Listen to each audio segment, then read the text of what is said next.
In this video, I'm going to show you how to track audiobooks on StoryGraph. First, open the StoryGraph app. At the top of your screen, you'll see a search box. Type in the name of the audiobook you want to track. After finding it, tap on it. If under the author's name you see the number of pages, that means it's not an audiobook but a print version. To find the audiobook edition, tap on View Editions. Scroll through the list until you see a version marked as audio. Tap on the drop-down beneath it to add it to your desired shelf, like To Read, Currently Reading, or Read. Now return to your home screen and refresh. You'll see the audiobook listed there. Tap on it and then tap Track Progress.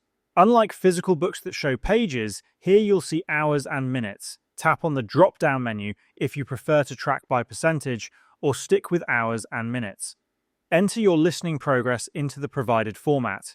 You can also add notes or set the date for this update. When finished, tap Save Update.